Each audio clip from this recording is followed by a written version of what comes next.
నమస్కారం పృథ్వీ నమస్తే. గారు. మనం చూస్తూ ఉన్నాం గత 2 రోజులుగా కోల్‌కత్తా ఇన్సిడెంట్ కేస్ గురించి. సరే ఒక్కసారి మనం ఆలోచిస్తే ఈ ఇన్సిడెంట్ ప్రతి అమ్మాయిని కావచ్చు, అలాగే ఎవరైతే తల్లి కాబోతున్నారో ఆ తల్లిని కనుక మనము అబ్బాయి కావాలా, అమ్మాయి కావాలా అని అడిగితే ఈ ఇన్సిడెంట్ చూసాక కూడా నాకింకా అమ్మాయి కావాలి అనుకోవడం నా తప్పే అవుతుంది అని అంటూ ఉన్నారు. అసలు నిజంగా వాళ్ళు అన్న దాంట్లో కరెక్టే అనిపించింది సార్. అవునమ్మా. ఈ ఇన్సిడెంట్‌ని ఎలా చూడాలి? ఇలాంటివి జరగకుండా ఉండాలి అంటే మనం ఎలాంటి జాగ్రత్తలు పాటించాలి అంటారు సార్? సిరి ఇక్కడ ఒక ఆహ్, మనకి 8వ తారీఖున జరిగినటువంటి ఒక ఇన్సిడెంట్ సిరి ఇది.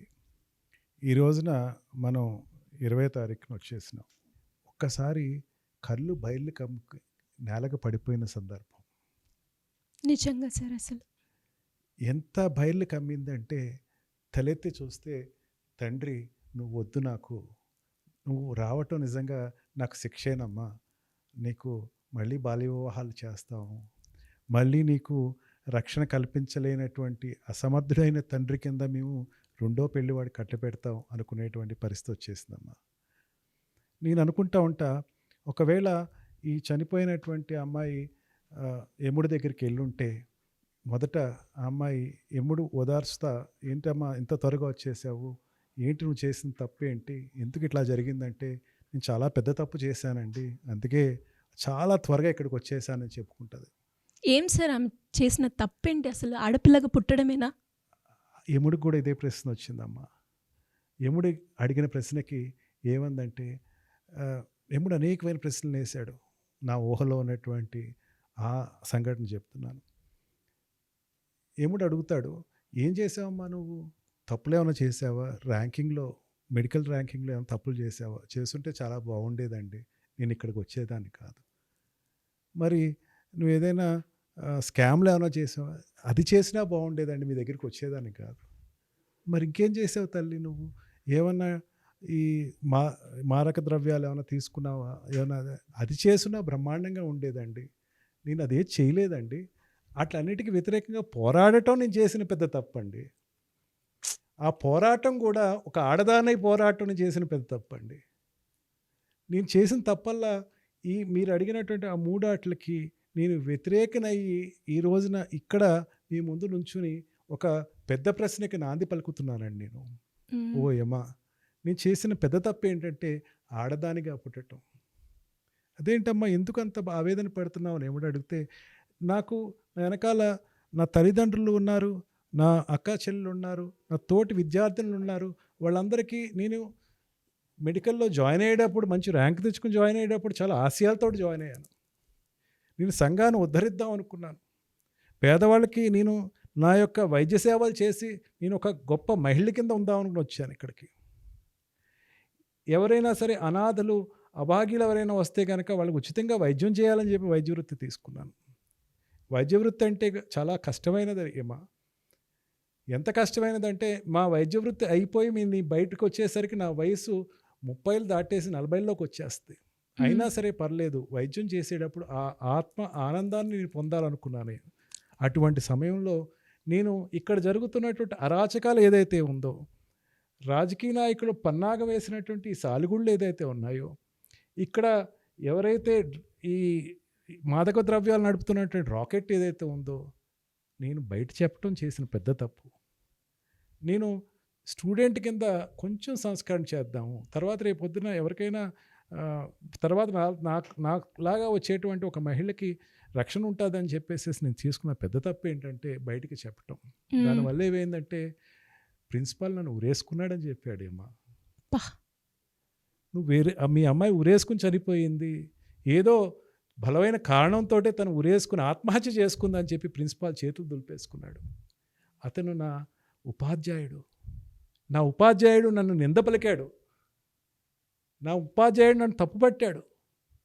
తండ్రి వయసు కోసం, తన రక్షణ కోసం, తన పదవి కోసం నాకు ఎవరైతే రక్షణ కల్పిస్తాను అని చెప్పిన పోలీస్ వాళ్ళు ఎవరైతే ఉన్నారో వాళ్ళని భక్షించారు. యమా ఎంత భక్షించారంటే ఆవేదనతోటి వద్దు నన్ను ఆపండి, ఏది చేయకండి అని చెప్పేసి అడిగిన నోటి మీద పిడిగుద్దులతోటి పెదాలు పగిలేటట్టు కొట్టారు. నేను కదులుతూ ఉంటే, అటు ఇటు కదులుతూ ఉంటే నా బొగ్గలు రక్కేశారు. నేను నిన్ను అఘాయిత్యం చేస్తున్నావు, మాకు నువ్వు ఖచ్చితంగా మాకు నువ్వు ప్రోత్సహించాలి అని చెప్పి దాన్ని వ్యతిరేకించినందుకు నడుము విరక్కొట్టారు. చనిపోయినా సరే పైకి వస్తున్న సమయంలో కింద చూస్తే ఆ మానవ మృగాలు నన్ను ఇంకా విచ్చలవిడిగా మానభంగం చేస్తున్నాయి ఏమా. ఎందుకు ఏమా నేను ఇక్కడ నేను చేసిన పెద్ద తప్పు ఆడపిల్ల కింద పుట్టడం వద్దు ఏమా. నేను ఆడపిల్ల కింద పుట్టడం వల్లే జరిగినటువంటి దిగచ్చం. ఇంకా ఆడపిల్ల కింద పుట్టించడం తగ్గించేసేయడం మంచిదని చెప్పేసి నా అభిప్రాయం అని చెప్పినటువంటి ఆలోచన ఈ రోజున అక్కడ జరుగుతున్న చర్చ నా మదిలోకి వచ్చింది. సిరి, నువ్వు నిజమే అడిగావు. సార్. మీరు చెప్తుంటే నాకు కూడా నిజంగా ఇప్పుడున్న ప్రజెంట్ సిచ్యువేషన్లో ఒక అమ్మాయి గడప దాటి బయటికి వెళ్ళింది అంటే మళ్ళీ అంతే సేఫ్గా తిరిగి వస్తుందా? ఇప్పుడు మెడికల్ ప్రొఫెషన్లోకి ఉన్నాం మనం. అక్కడ మనం చిన్నపిల్లలు ఆడపిల్లలు బయటకు పంపించేటప్పుడు తల్లిదండ్రులు ఏమని చెప్తారంటే బ్యాడ్ టచ్ అన్నది ఒకటి ఉంటుందమ్మా. ఎవరైనా సరే వాళ్ళు చూసే చూపులు వేరేగా ఉంటాయి. ఆకలి అన్నది తెలుస్తుంది, వాళ్ళ కళ్ళల్లో ఆకలి కనపడుతుంది, వాళ్ళు నిన్ను దగ్గరికి వచ్చి మాట్లాడే దాంట్లో ఆకలి కనపడుతుంది, కాస్త దూరంగా ఉండమని చెప్తారు. ఈ మెడికల్ ఫీల్డ్లో ఈ అమ్మాయి ఖచ్చితంగా ముట్టుకోవాల్సిన సందర్భం ఉంటుంది. ఆ ముట్టుకున్న మృగానికి ఏ ఆకలి ఉందో కూడా కనిపెట్టలేని పరిస్థితిలో ఆడవాళ్ళు ఉంటారు. మున్ముందు ఆడవాళ్ళని మెడికల్ కోర్స్ చేయాలంటే నిజంగా ఈ సంఘటన ఆపేస్తేమని భయంగా ఉంది నాకు.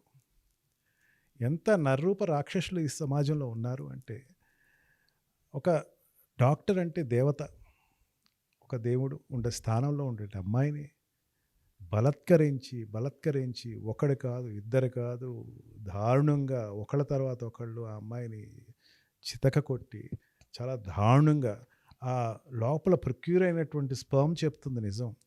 ఏంటి ఇంతమంది పైశాచికులు ఇంకా ఉన్నారా?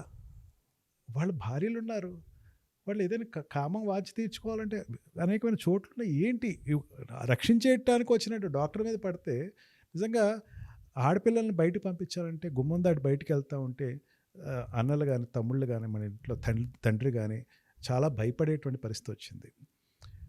ఇప్పుడు నెక్స్ట్ జనరేషన్ ఎవరైతే ఉన్నారో, ఇప్పుడు పెళ్ళిళ్ళు కావాల్సిన వాళ్ళు ఎవరైతే ఉన్నారో, భృగు హత్యలు మళ్ళీ పెరిగిపోతాయని భయంగా ఉంది నాకు. కడుపులోనే అబార్ట్ చేయించేటువంటి పరిస్థితులు మళ్ళీ సేమ్ సిచ్యువేషన్ వస్తాయి. చైల్డ్ మ్యారేజెస్ మళ్ళీ వస్తాయి. చిన్నపిల్లప్పుడే పెళ్లి చేసేద్దాం, లేకపోతే ఎవరికి బయట మనం భరించలేము, భారం అయిపోతుంది ఆడపిల్ల.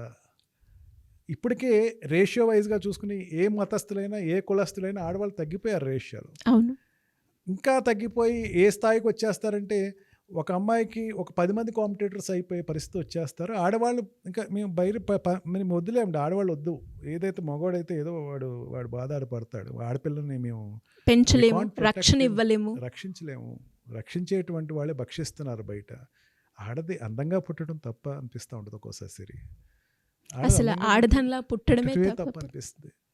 నిజంగా ఇటువంటి సిచ్యుయేషన్స్లో ప్రొటెక్షన్ ఇస్తున్నారు. నేను ఇవ్వట్లేదని ఏ వ్యవస్థని అంటలేదు.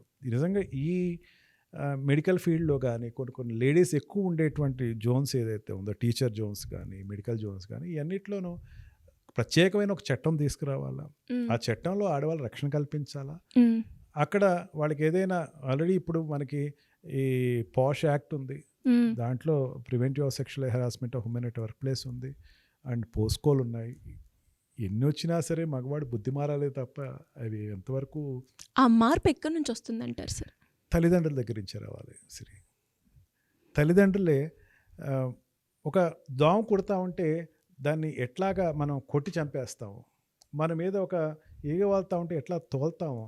పిల్లవాడు చూస్తున్నా చేస్తున్నా తిరుగుతున్న ప్రదేశాలు ప్రతి క్షణం మగవాడైనా ఆడవాళ్ళైనా గ్రహించకపోవటం నిజంగా తల్లిదండ్రులు చేసిన పెద్ద తప్పు.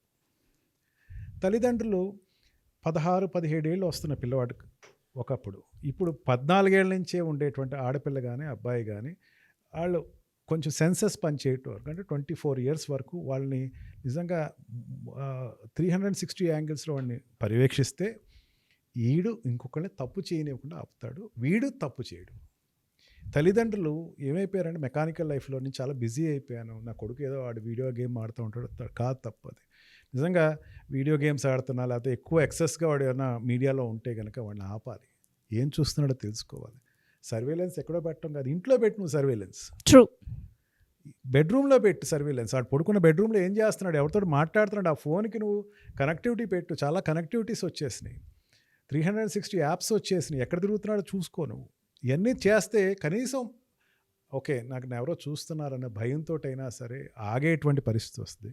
అది ఆగనన్నాళ్ళు అది తల్లిదండ్రులు కానీ, టీచర్స్ కానీ, ఉండేటువంటి యాజమాన్యాలు కానీ, ఏదైనా పనిచేసే యాజమాన్యాలు కానీ కంట్రోల్ చేయలేకపోతే కనుక ఇటువంటి కలకత్తాలో జరిగేటువంటి ఈ సంఘటనలు ప్రతిరోజు పునరావృతం అవుతాయని అనుకుంటున్నాను. ఖచ్చితంగా సార్, మీరు చెప్పినట్టుగానే ఇంకా మళ్ళీ ఇలాంటి కేసెస్ గురించి మనం మాట్లాడుకోకూడదు అండ్ అలాగే ఇలాంటి ఇన్సిడెంట్ జరగొద్దు అని అనుకుంటున్నాను. ఖచ్చితంగా ఈ కేసులో ఆ అమ్మాయికి మాత్రం న్యాయం జరగాలని కోరుకుంటున్నాను. Thank you sir, thank you so thank you much. Very much.